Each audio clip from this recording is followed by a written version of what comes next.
I first met him in the early 80s in a Chinatown of urban Java. He didn't want his real name or address revealed, so we called him DJ for Dynamo Jack. He was only a healer, he said, but he did direct a powerful energy generated from his own body into his patients. Sometimes he used the needles, sometimes just his hands. He called the energy Qi, and it was so strong that he usually needed a grounder to hold his patients' feet. For years we followed him around Java on his healing rounds, pleading to be allowed to film him, but he always refused, saying his powers resulted from a type of meditation with an ancient tradition of secrecy. It was only when my brother Lorne was suffering from a serious eye infection that he finally allowed us to film him in 1987. It was nothing like any acupuncture I'd ever had. I was getting really powerful electric shocks and couldn't control my movements at all. Yin yang, positive and negative, you know. And my positive from here and my negative from here. And we meet together, this can get like electricity.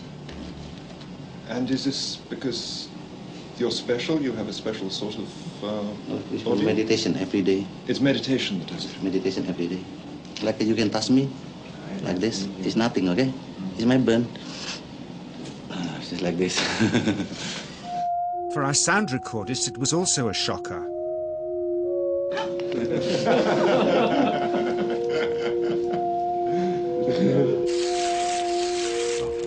He then took our newspaper outside and showed us how Qi can also be used to set things on fire.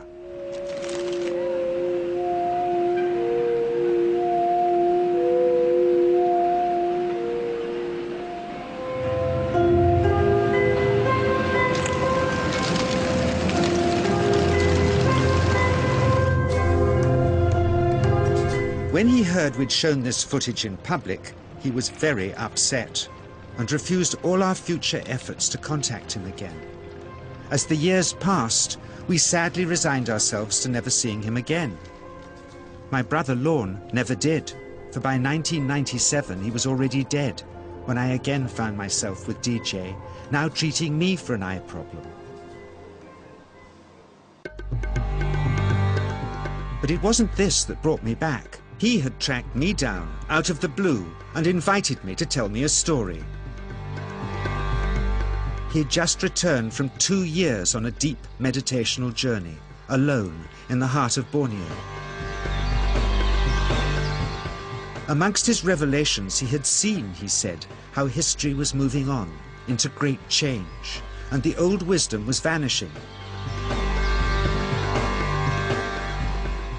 So he'd called me back to film just enough of him to remind us that we all have undreamed of powers sleeping within us, and that there's nothing special about him except for his training in waking them.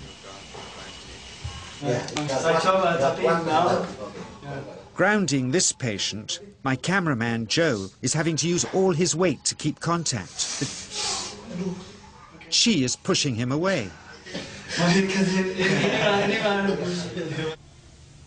He seems able to control the amplitude of this Qi, like a dimmer switch, and it causes uncontrollable responses in the patients and their grounders. I can barely keep my hand on you. It wants to fly off. The electricity is so strong. This mother unwittingly grounds her child. He won't sit still, so she's asked to hold him and grin and bear it. Sometimes signs of this passing energy can be seen in the transmitter too. This Qi stuff is only the surface, he says, of the real adventure beneath, in the meditational technique.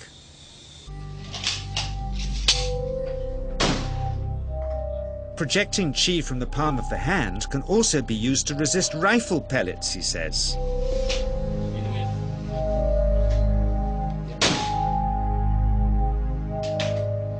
First, you learn to distinguish between yin and yang Qi in your body.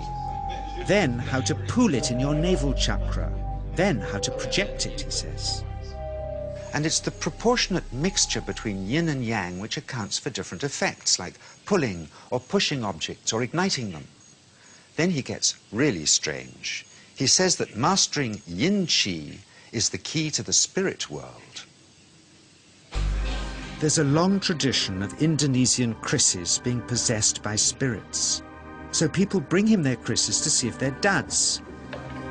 Here, he says, he doesn't manipulate matter by projecting mixtures of yin and yang qi. He merely creates a field of yin energy in which, he says, if there's a spirit, it can manifest itself.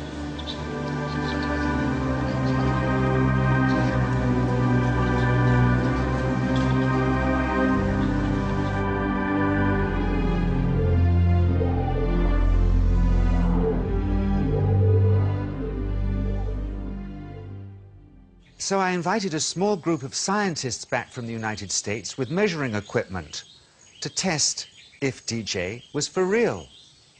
And if so, where might this energy belong on the electromagnetic spectrum? Catherine Cook, CEO of the Mind Science Foundation in Texas. Dr. Roger Nilsson, a Swedish medic and international racing sailor. Dr. Greg Simpson, a physicist from New York's Albert Einstein University, and Andreas Polak, one of DJ's Australian students.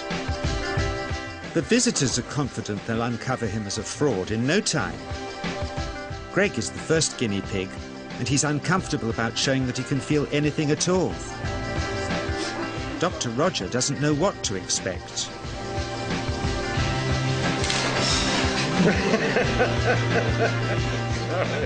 Out comes the metal detector, like the things they use in airports, to see if he has any concealed metal in his body. Then the voltmeter, to try and measure the qi. But how to get it to work? Where's the ground? What settings? DJ suggests that as his negative is his perineum, and his positive is his navel chakra, perhaps that's where the electrode should be attached. He doesn't stand on his dignity. He's eager to help, but still no readings. They're getting shocks off his arm, and now they're on the right settings, but the needle still isn't moving. DJ says it isn't electricity, it's qi. It's 1, 2, up, I feel it in my whole body. I feel it at 3, 0.3, I feel it in my legs. Shit, But suspecting there's some tricky setup on his premises they can't find, they insist we all go to a randomly chosen hotel room several miles away to see if he can light a light bulb with his fingers. It doesn't ground on the wall. So Greg holds and grounds one wire, while DJ pumps qi through the other. The bulbs are LEDs, light-emitting diodes, which ignite in different colors according to the intensity of current. Yes. on, off, on. Brilliant. Oh, you're blinking. Things were going well. DJ was enjoying it too, until he invited us all out to lunch at his local, where he tried to push a chopstick through the table. He couldn't get it through the Formica surface, so he came up through an inch of wood from underneath.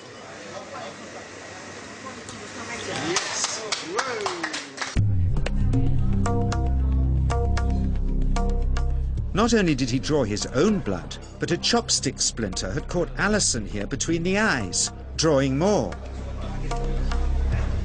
The incident was laughed off apologetically, but next morning he was a different man, drawn and upset. He said he'd been visited all night by his long-dead master, raging that he'd broken the strict taboos of his sect, never to show off in public and never to cause harm or draw blood. He felt deeply chastised. All further testing and filming must end. Never again would he submit to public scrutiny, nor accept any new students. He would sink from sight and continue his healing in obscurity, as he had done since before we met him in the early 80s and had always told us was right.